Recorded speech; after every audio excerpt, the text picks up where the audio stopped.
तो बदनाम करने की जो कोशिश हो रही थी, जो दुष्प्रचार की कोशिश हो रही थी, कोई भी आयोजन होता है, घर में शादी समारोह भी होते हैं, थोड़े उतार चढ़ाव आते हैं, और ये तो सनातनियों का आयोजन था, उनकी गिनती नहीं है, करोड़ों में गिनती और पहुंच भी करोड़ों में रहे हैं। जरा अगली तस्वीर आपको दिखा रहे हैं, ये तस्वीर बसंत पंचमी पर स्नान की तस्वीर। स्नान दर स्नान ऐसा लगा कि आंकड़े आसमान छूने वाले हैं। सनातनियों का जो उत्साह है वो कहीं थमता नहीं दिखाई दिया, रुकता नहीं दिखाई दिया। और ये बड़ी तस्वीर है, तीसरे राजसी स्नान की तस्वीरें हम आपको दिखा रहे हैं। उत्साह दोगुना चौगुना होता दिखाई दिया और बड़ी संख्या में लोग पहुंचते रहे।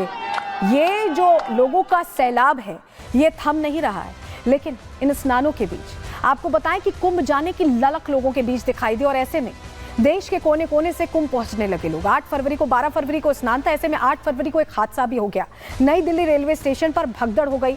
कुंभ की ट्रेन पकड़ने के दौरान ये भगदड़ हुई और बताया जा रहा है गलत अनाउंसमेंट हुई थी, पटरी चेंज होने की गलत अनाउंसमेंट, स्पेशल ट्रेन आने की गलत अनाउंसमेंट हुई थी, उसके चलते ये भगदड़ हुई और हादसे में 18 लोगों की जान चली गई। ये घटना हुई और उसके बाद गुस्सा लोगों का भी फूटा, प्रशासन को लेकर सवाल भी किए गए, रेल मंत्रालय को लेकर भी सवाल किए गए। लेकिन चलिए आगे बढ़ते हैं, जरा अगली तस्वीर भी आपके लिए देखना जरूरी है, क्योंकि इन उतार चढ़ाव के बीच जो एक चीज लगातार देखी गई वो ये देखी गई कि सनातनी पहुंचते रहे। और यही वजह है कि 12 फरवरी को जब स्नान था तो खुद योगी आदित्यनाथ ने तड़के सुबह 3 बजे से उठकर व्यवस्थाओं की मॉनिटरिंग की। सुबह से ही वो नजर रखे हुए थे और ये उसी दिन की तस्वीर है। ये तस्वीर देखना इसलिए जरूरी है क्योंकि घटनाएं जो होती हैं बीच बीच में उससे थोड़ा एक ब्रेक जरूर लगता है, लेकिन सनातनियों की आस्था को कोई रोक नहीं सकता है, कहीं कोई थामा नहीं जा सकता। ये ऐसी चीज है जो बहती है अविरल धारा की तरह, संगम की तरह। और यही वजह है कि यहाँ पर वही तस्वीर देखने को मिली। और चलिए जरा आपको जानकारी दे देते हैं। 2 फरवरी बसंत पंचमी के दिन 2.57 करोड़, समझ रहे हैं आप, 2,57,00,000। वहीं 12 फरवरी को माघ पूर्णिमा के दिन 2 करोड़ लोगों ने स्नान किया। ये सनातनी विश्वास ही है कि स्नान का ये आंकड़ा बढ़ता जा रहा है। अभी जब मैं आपसे बात कर रही हूँ, जब आपको मैं ये खबर दे रही हूँ, तो 71 लाख लोग स्नान कर चुके हैं। और अगर ओवरऑल 41 दिन की बात करें, पूरा आंकड़ा आपके सामने रखें, तो 60 करोड़ लोग स्नान कर चुके हैं। तो सोचिए ये आंकड़ा दिन दुना रात चौगुना बढ़ता जा रहा है। और योगी आदित्यनाथ इसको लेकर क्या कह रहे हैं, सुनिए। गैर जिम्मेदाराना बयान समाजवादी पार्टी, कांग्रेस, आरजेडी और टीएमसी के नेताओं के द्वारा सनातन धर्म के जुड़े हुए सबसे बड़े आयोजन के प्रति दिए गए।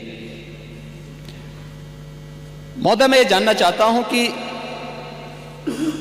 क्या सनातन धर्म का अनुयायी बनना या सनातन धर्म के किसी आयोजन को भव्यता के साथ करना क्या कोई अपराध है?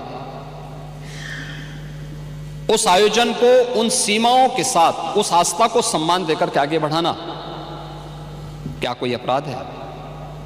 और अगर अपराध है तो हमारी सरकार इस अपराध को कर रही है और आगे भी करेगी।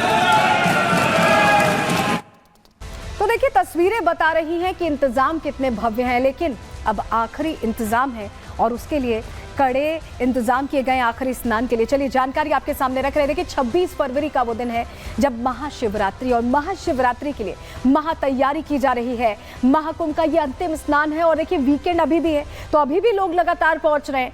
करोड़ों श्रद्धालुओं के आने की उम्मीद की जा रही है। प्रयागराज में प्रशासन चुस्त है, सुरक्षा के पुख्ता इंतजाम किए गए हैं और अब पूरा ध्यान इस पर है कि ये जो आखिरी स्नान है ये बहुत बेहतर तरीके से यहाँ पर हो जाए, लोग जो पहुंचे वो आस्था की डुबकी लगा सकें। डीआईजी वैभव कृष्ण ने तैयारियों को लेकर, इंतजामों को लेकर क्या कह रहे हैं, सुनिए।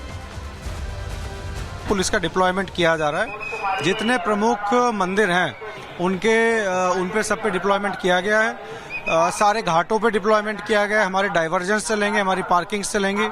आज भी सुबह 10 बजे तक करीब 50 लाख लोगों ने स्नान किया है। तो व्यवस्था जो है हम लोगों की अच्छी चल रही है। सब जगह भीड़ नियंत्रण और ट्रैफिक जो नियंत्रण है वो बहुत अच्छा है। लोगों का उत्साह है और जैसे जैसे लोग आ रहे हैं पुलिस पूरी मुस्तैद है। पुलिस अपने पूरे मेहनत से, हमारे जवान दिन रात जग के सबकी सेवा करके और सुनिश्चित करा रहे हैं कि सभी लोग अपने गंतव्य को सकुशल रवाना हों। हमने आपसे कहा कि हर आयोजन में उतार चढ़ाव आते हैं, यहाँ भी आए, लेकिन लोग ये समझते हैं कि तीर्थ अगर आप करने जा रहे हैं तो वो इतना आसान नहीं होता। आस्था की डगर आसान नहीं होती है, उसे मेहनत मशक्कत से हासिल करना होता है। केदारनाथ का ही आप एक उदाहरण के तौर पर ले लीजिए। 16 किलोमीटर की पैदल यात्रा करके श्रद्धालु भगवान शिव के दर्शन करते हैं, लेकिन आस्था इतनी होती है कि शायद वो 16 किलोमीटर वो दर्शन मात्र से एकदम जो दर्द होता है वो छूमंतर हो जाता है। वैष्णो देवी आप जरूर जाते होंगे दर्शन करने, जो दर्शक मुझे देख रहे हैं। 13 किलोमीटर की कठिन चढ़ाई होती है, लेकिन माता की एक झलक देख लेने से वो जो 13 किलोमीटर हम चलकर जाते हैं वो दर्द खत्म हो जाता है, उसी समय खत्म हो जाता है।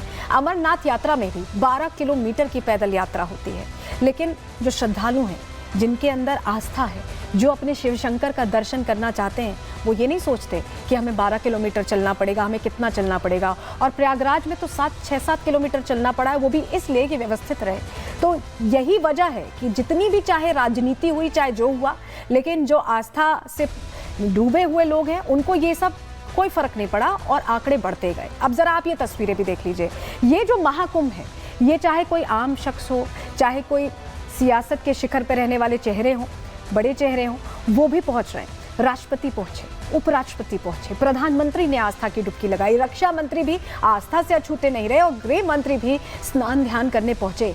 ये उन्हें आम लोगों से जोड़ता है, आस्था से जोड़ता है, सनातन से जोड़ता है। और ये वो तस्वीरें बता रही हैं कि हर किसी में उत्साह था, सिर्फ आम लोगों में नहीं। जो मुख्यमंत्री हैं, जो प्रधानमंत्री हैं, या जो भी बड़े चेहरे हैं, जो सियासत के भी बड़े चेहरे, उनमें भी उतना ही उत्साह था। जरा अब आपको तस्वीर योगी आदित्यनाथ की भी दिखा देते हैं, क्योंकि उनके कंधे पर तो बहुत बड़ी जिम्मेदारी थी।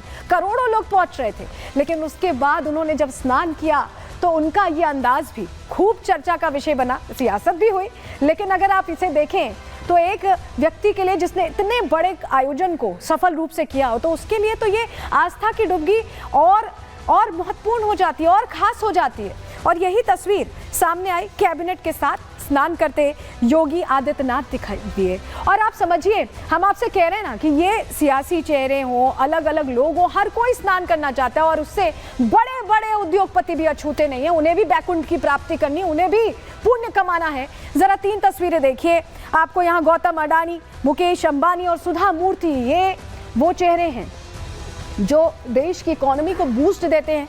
और ये भी यहाँ पर देश के सर्वोच्च पदों पर रहने वाले लोग हो, उद्योगपति हो, हर कोई स्टार्स हो, हर कोई यहाँ आस्था की डुबकी लगा रहा है। और इसमें जो फर्क है वो खत्म हो गया है। स्टार्स को देख लीजिए आप, वो पहुंच रहे हैं, सर्वोच्च पदों पर देश के जो लोग हैं वो पहुंच रहे हैं। और हर कोई, अभी आपने देखा, मुख्यमंत्री हो, जो उद्योगपति हो, सबका फर्क खत्म हो गया। सब हिंदू हैं और हिंदू होने के नाते परंपरा निभा रहे हैं, स्नान करने पहुंच रहे हैं। लेकिन विपक्ष को विष फैलाना है, अमृत स्नान नहीं दिखाई दे रहा।